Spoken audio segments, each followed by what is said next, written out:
힘써 지키라라는 제목입니다. 지난 한 주간 동안에 요한복음 17장 말씀을 통해서 십자가 앞에 두고 기도하신 예수님을 우리가 묵상하게 되었습니다. 예수님의 기도 내용 가운데 우리의 가슴에 새겨진 한 표현이 있죠. 아버지여, 저들도 하나가 되게 하옵소서. 예수님의 간절한 기도셨습니다. 예수님이 기도를 마치셨습니다. 예수님이 기도를 마치시고 십자가에 못 박혀 죽으시고 부활하셨습니다. 이제 그 기도에 응답할 차례가 된 것 같습니다. 그 응답은 우리가 해야 되겠죠. 오늘 말씀 첫 절을 보면 그러므로 라는 표현으로 시작을 합니다. 이 단어가 에베소서 전체 경첩 역할을 합니다.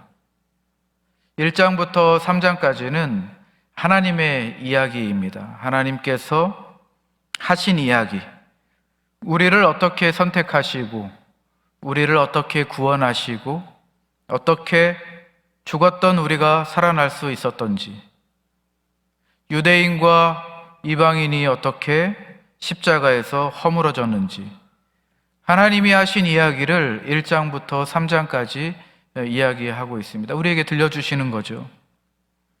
3장까지 바울이 그 어떠한 명령도 하지 않습니다. 그저 하나님의 하신 일을 독자들에게 들려줍니다. 그리고 4장이 시작되면서 딱 한마디가 나오는 겁니다. 그러므로 라는 말씀입니다. 그러므로. 여러분, 이 순간이 무엇이냐면 하나님의 이야기가 이제는 우리의 이야기가 된다라는 사실입니다. 예수님의 그 기도가 이제는 우리의 기도의 내용으로 펼쳐진다라는 소리입니다. 그러므로입니다. 이제는 내가 해야 할 일이 있다는 거예요. 우리가 해야 할 일이 생겼다라는 겁니다. 예수님이 하나님 아버지께 기도하셨다면 이제는 그 기도의 내용들이 우리를 통해서 펼쳐질 시간이라는 겁니다. 하나님의 구원 이야기가 우리에게 들려졌다면, 우리가 들었고 알았고 믿었다면 이제는 그 하나님의 이야기가 우리를 통하여서 이제는 펼쳐져야 한다라는 소리이죠. 에베소서는 이러한 순서로 우리에게 말씀이 들려지고 있습니다. 여러분, 이 순서가 굉장히 중요합니다. 하나님의 하신 이야기가 들려지고 우리가 해야 할 일, 이 순서가 왜 중요하냐면 여러분, 우리는 규칙으로 바뀌는 사람들이 아니기 때문입니다. 여러분, 제가 여러분들에게 하나가 되십시오, 서로 사랑하십시오, 서로 용납하십시오 라고 규칙으로, 명령으로, 매뉴얼로 드린다고 하면 여러분 하시겠습니까? 거부감이 생기죠. 지나 잘하지, 이렇게 거부감이 생기지 않겠습니까? 명령과 규칙과 매뉴얼은 우리를 진심으로 변화시키기는 어렵습니다. 잠깐은 노력할 수 있겠지만 금방 포기합니다. 규칙은 사람을 바꾸지 않습니다. 그러나 이야기는 다릅니다. 누군가가 나를 위해서 목숨을 걸었다라는 이야기를 들으면 내가 마음이 움직입니다. 누군가가 창세 전부터 나를 향한 계획이 있었다면 그 계획을 가지고 수천 년, 오랜 시간 동안 그 역사를 주관해서 오셨다면, 그 이야기를 우리가 들었다면 우리의 마음은 감격이 있습니다. 하나님의 큰 계획 가운데 큰 사랑의 표현으로서 십자가에서 못 박혀 죽으신 예수님의 이야기를 우리가 들을 때에는 우리의 마음이 움직이기 시작하죠. 바울이 지금 딱 그렇게 하고 있는 겁니다. 에베소서는 그런 전개 가운데 우리에게 들려주는 겁니다. 하나님이 하신 이야기를 우리가 듣는 거예요. 말씀을 통해서 듣는 겁니다. 그리고 4장에서 그러므로 이제는 우리의 마음이 움직일 시간인 거죠. 요한복음 17장도 우리가 그렇게 지난 한 주 동안 새벽에 말씀을 들었습니다. 예수님께서는 내일이면 이제 십자가에 못 박혀 죽으실 그 시점입니다. 그런데 그때에 하나님 아버지께 간절하게 우리를 위해서 기도하셨습니다. 영광을 위해서 기도하셨고요. 말씀 안에서 하나가 된다라고 말씀하셨고요. 거룩함에 대해서 기도하셨습니다. 그리고 마지막에 그 기도의 내용이 이렇게 한 자리에 모아집니다. 예수님의 간절한 기도가 무엇이었습니까? 아버지와 아들이 하나 된 것 같이 저들도 하나 되게 하여 주시옵소서. 아버지와 아들이 하나가 되어서 그 사랑 안에 교제하는 것처럼 우리 성도님들도 그 안에서 교제하고 하나가 되게 하여 주시옵소서. 예수님의 기도 이야기였습니다. 여러분, 그 기도가 얼마나 간절했습니까? 예수님이 기도하시는 가운데 원하옵나이다 라는 표현이 있었다고 했잖아요. 그것은 열망이고 간절함입니다. 여러분, 왜 예수님께서 간절하게 기도하셨을까요? 우리의 연약함을 잘 알고 있었기 때문입니다. 우리의 부족함을 알고 있었고요. 우리의 갈등도 알고 계셨고 우리의 문제도 알고 계셨기 때문입니다. 그렇기 때문에 예수님은 간절하게 기도하실 수 있었던 거죠. 여러분, 그 이야기를 우리가 충분히 들은 다음에 그러므로 하나 되어라 라는 이 말씀이 우리에게는 규칙과 명령으로 다가오는 것이 아니라 하나님이 하신 그 이야기 가운데 우리의 마음을 움직여 우리가 걸어갈 수 있게 하는 겁니다. 의무가 아니고 명령이 아니고 은혜에 대한 응답으로 이 말씀이 우리에게 다가오는 줄로 믿습니다. 여러분, 지금 바울이 어디에서 편지를 하고 있습니까? 감옥에서 편지하고 있어요. 주 안에 갇힌 내가. 주님의 일을 하면서 감옥에 갇혔습니다. 손발이 묶여 있습니다. 언제 죽을지 모릅니다. 어떤 판결이 내릴지 모르는 상황 가운데 바울이 기도하고 편지를 쓰고 있는 겁니다. 어떤 편지를 씁니까? 자기의 석방을 위해서 기도하지 않았습니다. 자기 고통을 하소연하지도 않았습니다. 나의 억울함을 풀어달라고 이야기하지 않았습니다. 에베소 성도님들에게 가장 중요한 것이 무엇인지를 이 편지에 담았습니다. 여러분, 그 중요한 것이 하나됨입니다. 바울이 이 고통 가운데 갇혀 있는 가운데 죽음을 앞둔 이 자리에서 교회를 향해서 성도님들을 향해서 하나됨을 이야기하고 있습니다. 자기를 위해서 말하는 것이 아니라 여러분들을 위해서 말하고 있습니다. 바울만 그런 것이 아니고요. 20세기에 본 회퍼라는 목사님도 그러했습니다. 독일에서 사역했던 목사님이신데 이 목사님은 히틀러에 저항했습니다. 히틀러에 저항하다가 나치에 붙잡혀서 감옥에 갇히게 되었습니다. 이제는 사형 선고를 받고 사형 직전에 있었습니다. 이 목사님께서 하신 것은 무엇이냐면 편지를 쓴 거였습니다. 교회를 향해서 편지를 쓰고 성도님들을 향하여서 편지를 썼습니다. 이런 편지의 내용입니다. 교회가 어떻게 이 세상 한복판에서 살아야 하는가? 성도는 고난 앞에서 어떻게 신앙을 지켜야 하는가?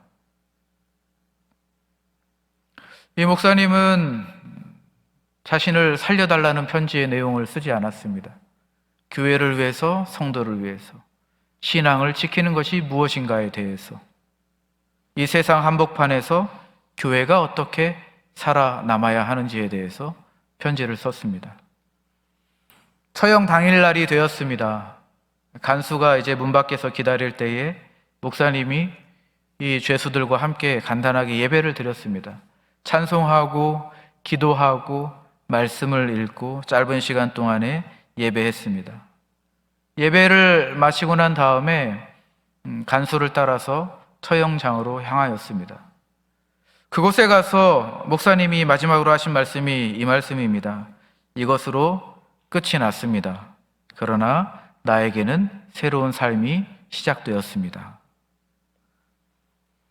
자기 죽음 앞에 있는 이 상황에서 영혼을 더 먼저 생각한 목사님이고 바울이고 예수님입니다. 여러분, 이 편지를, 이 하나님의 말씀을, 이 역사 가운데 있었던 이 역사적 사실, 우리 믿음의 조상들의 그 선진들의 이야기를 우리가 잘 듣고 우리의 마음이 움직이고 우리의 삶이 변화되기를 주님의 이름으로 축복드립니다. 그분들의 삶 자체가 설교입니다. 여러분, 이 설교의 내용이 우리에게 들려질 줄로 믿습니다. 3절 말씀을 보시면요, 우리의 오늘 말씀의 중심인데요, 3절 말씀 이렇게 나와 있습니다. 평안에 매는 줄로 성령이 하나 되게 하신 것을 힘써 지키라. 하나 되게 하신 것을 힘써 지키라. 여러분, 누가 주체입니까? 성령입니다. 성령이 하나 되게 하신 것을 힘써 지키라. 주체는 성령님이십니다. 그리고 표현을 보십시오. 하나 되게 하신 것을, 완료된 사건입니다. 그러니까 하나됨이라는 것은 우리가 만들어가는 것이 아니라 이미 우리에게 주어졌다라는 것입니다. 그 주체가 누구입니까? 우리가 아니라 성령님이 주체가 되십니다. 여러분, 이것은 엄청난 차이가 있어요. 바울의 출발점이 다릅니다. 우리가 보통 이렇게 생각하죠. 우리 교회가 하나 될 수 있는 방법이 무엇일까? 가라지 세일을 해서, 바자회를 해서 우리가 좀 하나가 되었으면 좋겠다. 하나가 될 수 있지만 근본적인 이야기는 아닙니다. 우리가 뭔가 연합사랑방을 통해서 우리가 모두 연합했으면 좋겠다. 연합할 수는 있지만 근본적인 건 아니죠. 성경의 원리는 뭐냐면, 바울이 출발하는 이 출발점은 뭐냐면, 주체가 성령이 되어서 우리에게 하나 됨이라는 것을 주셨다라는 겁니다. 우리가 해야 될 것은 무엇이냐면 지키고 깨뜨리지 않는 것이 우리의 역할이라는 거예요. 우리가 만들어내는 것이 아니고 우리에게 주어진 것을 지키고 보호하는 것, 그것이 우리에게 주어진 사명이라고 말씀하고 있습니다. 오케스트라를 하는 부분을 보면, 미리 가서 앉아 있다 보면은 오케스트라를 하기 전에 모두가 다 하는 일이 있습니다. 악기를 조율하는 겁니다. 그런데 악기 조율하는 모습을 보고 악기 자체가 망가졌다라고 말하는 사람은 한 명도 없죠. 그냥 음이 조금씩 틀어진 겁니다. 플랫돼서 좀 시간이 지나면 음이 내려가는 거죠. 조율하는 겁니다. 그런데 우리가 조율하지 않으면 불협화음이 일어나는 거죠. 하나됨도 그런 겁니다. 한순간에 무너지는 것이 아니고 조금씩 쌓여서 무너지는 거죠. 무관심이 조금씩 쌓이면, 그리고 오해가 조금씩 쌓이면, 그리고 서운함이 조금씩 쌓이면 한순간에 연주할 수 없게 되는 거죠. 불협화음이 생기는 겁니다. 여러분, 그런데 우리가 잘 생각해 보면 우리도 마찬가지입니다. 여러분, 우리 스스로를 어떻게 생각하십니까? 우리는 망가진 악기가 아닙니다. 우리는 그러나 조율이 필요한 악기입니다. 하나님의 형상으로 우리가 지음받았죠. 그러나 우리는 이 세상 가운데 살아갑니다. 여전히 죄 가운데 있습니다. 그러면 우리는 악기로서 음이 조금 내려갑니다. 조율이 필요해요. 여러분, 우리가 각자가 이 말씀 앞에서, 각자가 성령 앞에서 성령의 능력으로 조율될 때에 우리는 하나의 아름다운 소리를 낼 수 있는 것입니다. 여러분, 우리가 이 모습 보고 우리 장로님은 악기가 고장났어, 우리 권사님은 고장난 악기야 라고 말하진 않습니다. 우리가 조금씩 조율해야 되는 거죠. 저도 마찬가지입니다. 저도 이 시간에 말씀 앞에서 조율될 때에 하나님 앞에서 우리가 함께 한 목소리로 예배할 수 있는 것 아니겠습니까? 여러분, 오늘 말씀이 그거예요. 성령께서 우리에게 하나됨을 주셨어요. 그런데 우리가 지켜야 됩니다. 조율해야 돼요. 그런데 어떻게 지킵니까? 말씀 보니까 힘써 지키라. 힘써라는 단어는 열심히, 서둘러라 라는 의미가 담겨져 있어요. 적극적으로, 부지런히 힘써라 라는 의미가 있고요. 이 단어는 그 배경이 이 바울이 간수를 보고 간수가 죄수를 지키듯이 지키는 겁니다. 그 힘쓰는 그 배경의 의미가 이 안에 담겨져 있습니다. 여러분, 간수가 죄수를 어떻게 지킵니까? 힘써 지키죠. 모든 책임을 다 자기가 져야 하기 때문입니다. 죄수가 다른 짓 하지 않나? 혹시 그 안에 문제가 생길까봐 자기에게 정해진 이 근무 시간에는 힘써 지키는 것이 간수의 역할입니다. 지금 바울이 우리에게 주시는 말씀이 그거죠. 힘써 지켜라. 간수가 죄수를 지키듯이 힘써 지켜라 라는 겁니다. 그런데 구체적으로 방법을 알려줘요. 2절 말씀입니다. 우리 2절 말씀 한 목소리로 함께 먼저 목소리를 조율하시고 우리 화음이 돼서 함께 읽겠습니다. 2절 말씀입니다. 시작.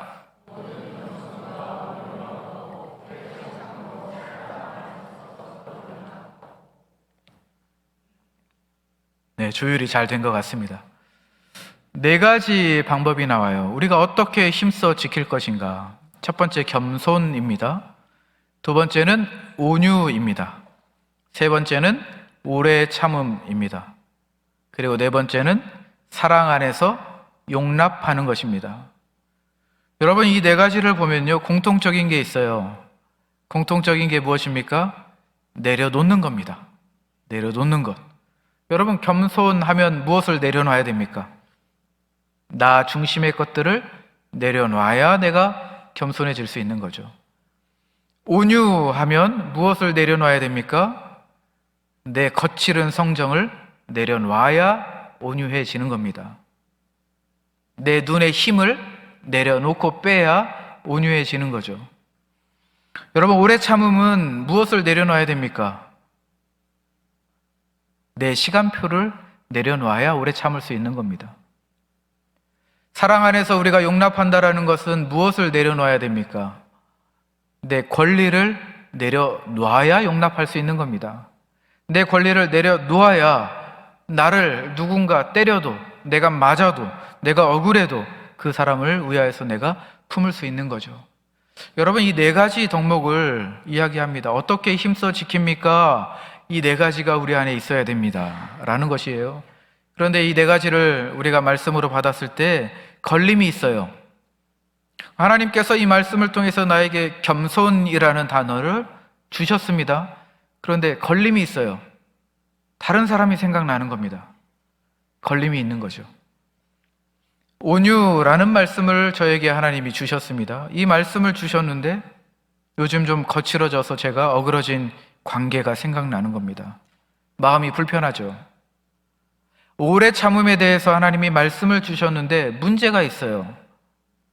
내 마음이 납득이 안 되는 겁니다. 하나님, 내가 지금까지 참았는데 또 참아야 됩니까? 언제까지 제가 참아야 됩니까? 라는 걸림이 있습니다. 사랑 안에서 용납하라 라고 하나님이 말씀을 주셨는데 걸림이 있습니다. 하나님, 안 되겠습니다. 품지 못하겠습니다. 마음이 생기지 않습니다.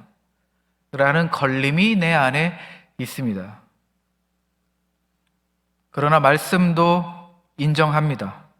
이것이 어렵다라는 것을 인정하고, 우리가 힘써 지킨다고 하지만 힘써 지킬 수 없는 우리의 상황을 하나님도 다 알고 계십니다. 여러분, 그래서 힘써야 한다라는 것은 힘들다라는 것을 인정하는 거예요. 이것이 힘들기 때문에 힘써 지켜야 한다고 이야기하는 것입니다. 여러분, 우리가 억지로 할 수 있는 건 아니죠. 우리가 하는 척은 할 수 있어도 우리가 이 4가지의 덕목이 우리 안에 온전히 담아진다라는 것은 굉장히 어렵습니다. 우리가 할 수 있는 것은 아닙니다.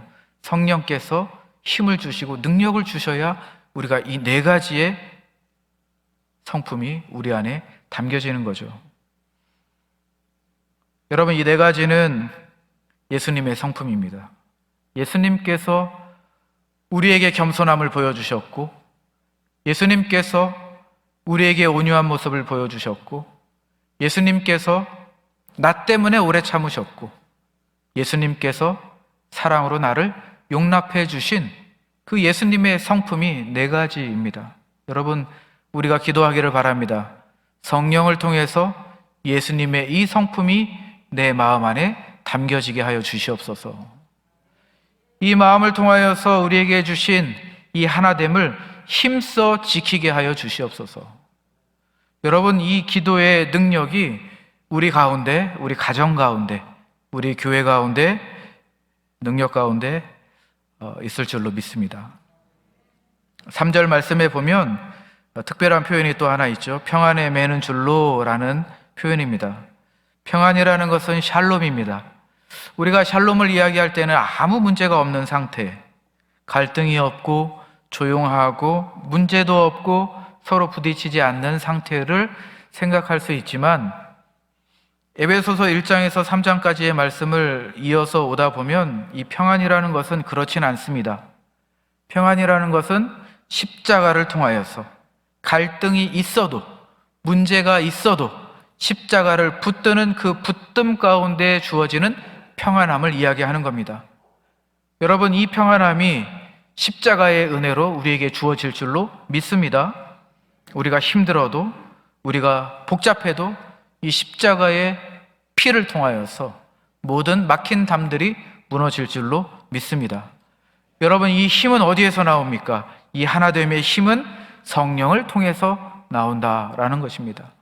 성령이 주체가 되시는 겁니다. 칼빈이 이런 이야기를 했습니다. 제가 그 말씀을 인용해 보도록 하겠습니다. 칼빈은 이렇게 말했습니다. 성령은 그리스도인들을 묶는 띠이십니다. 우리가 서로를 묶는 것이 아닙니다. 성령이 우리를 묶으십니다. 우리는 묶임 안에 있는 것입니다. 그래서 하나됨은 우리가 노력해서 만들어내는 산물이 아닙니다. 성령이 이미 이루신 현실입니다. 우리의 역할은 그 현실을 믿고 그 현실 위에서 겸손하게, 온유하게, 오래 참으며 걷는 것입니다. 성령이 묶어주신 것을 우리의 교만함과 조급함으로 풀어버리지 않는 것이 우리가 힘써 지켜야 할 일입니다. 여러분, 칼빈이 이렇게 인용한 것을 가지고 개혁신학자들이 이렇게 정의했습니다. 하나됨이라는 것은 성령께서 주신 선물입니다. 지킴이라는 것은 우리가 해야 할 숙제입니다. 여러분, 이 과제가 우리 앞에 주어졌습니다. 그런데 우리가 왜 이렇게 지켜야 합니까? 그 근본이 어디에 있습니까? 그 근거가 어디에 있습니까? 우리가 하나 되었다라는 그 근거가 어디에 있습니까? 라는 질문 가운데 4절, 5절, 6절 말씀이 우리에게 그 답을 주고 있습니다. 4절과 5절과 6절 말씀을 보면 반복되는 단어가 있습니다. 여러분, 그 단어를 한번 찾아주십시오. 제가 목을 조율하도록 하겠습니다. 네.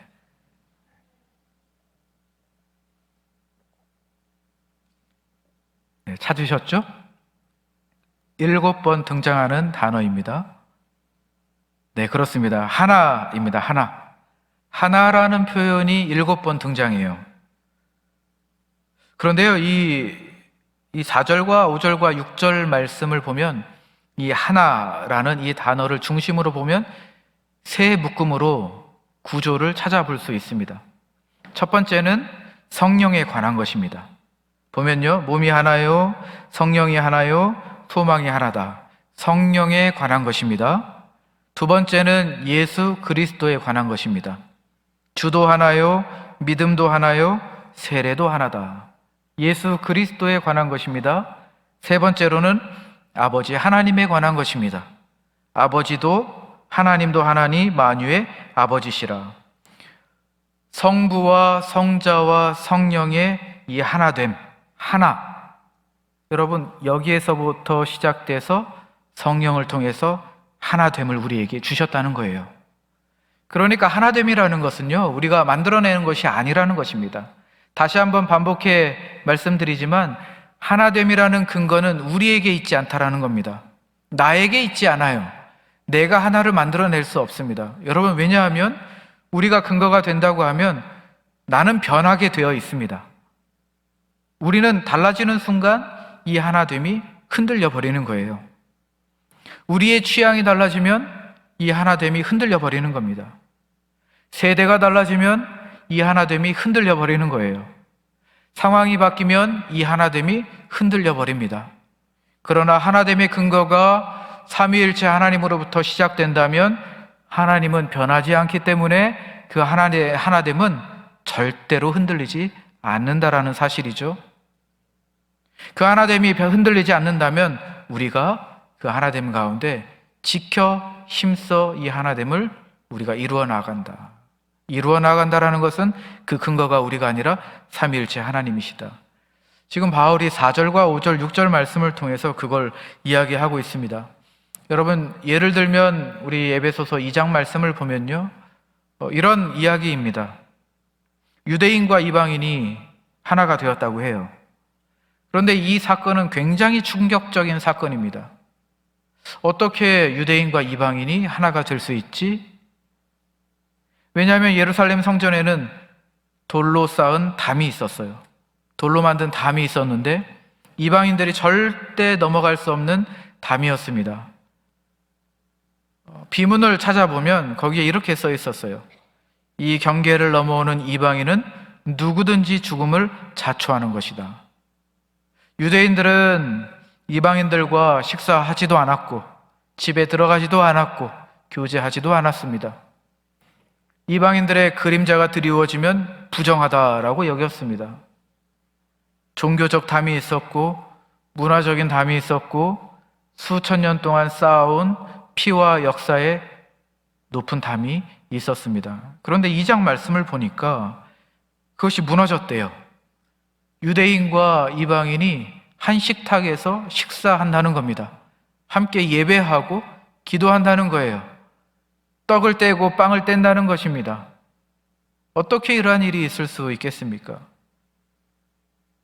밖에서는 상전이었고 종이었던, 주인이었고 노예였던 사람들이 이 예배당 안에서 함께 예배하고 기도하고 식사하고 같이 바자회 준비하고 그런다는 겁니다.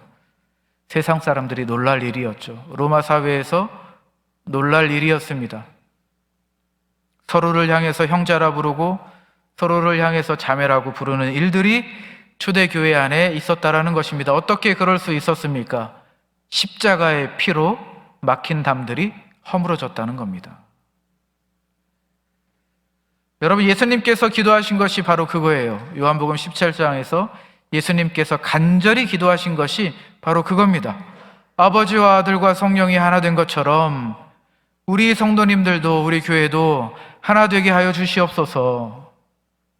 성령님과 성부 하나님과 성자 하나님이 하나가 되어서 그 안에서 사랑과 영광 가운데 기쁨으로 교제하신 것처럼 우리 교회도 교제하게 하여 주시옵소서. 사랑이 충만하게 하여 주시옵소서.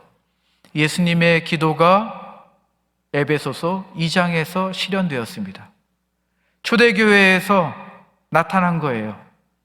그러면 수천 년의 역사를 지나서 우리 교회에도 삼위일체 하나님의 하나 되심과 그 안에 사랑과 영광이 충만한 것들이 우리 안에 현실로 이루어져야 하겠습니다. 여러분, 간절히 원하십니까? 성령님께서 주체가 되어 주실 줄로 믿습니다. 예수님의 피로 이 모든 막힌 담들이 허물어질 줄로 믿습니다. 우리 말씀을 마무리하도록 하겠습니다. 여러분, 이제 우리가 해야 할 시간입니다. 우리가 나아가야 할 시간입니다. 하나님의 이야기를 들었습니다. 하나님의 그 사랑이 얼마나 값지고 주님의 피값으로 우리에게 주신 이 하나됨, 몸된 공동체, 교회, 우리에게 주신 이 이야기를 우리가 들었습니다. 그러면 우리가 이제는 우리의 손으로 지켜 나아가야 합니다. 힘써 지켜야 합니다. 우리가 먼저 손을 내밀고 우리가 먼저 나아가고 다가가고 내가 억울해도 먼저 품어주는 나의 손이 필요한 때입니다. 여러분, 오늘 말씀이 우리에게 말씀합니다. 들었으면 이제 걸어라. 말씀을 듣고 알았으면 이제 그렇게 살아내라. 말씀을 듣고 성령을 보았다면, 성령의 충만함이 있다면 이제는 성령께서 선물로 주신 이 공동체를 하나 되게 지켜라. 우리에게 주신 이 말씀을 우리가 가슴 안에 담고 우리가 이 시간에 찬양하고 기도하도록 하겠습니다.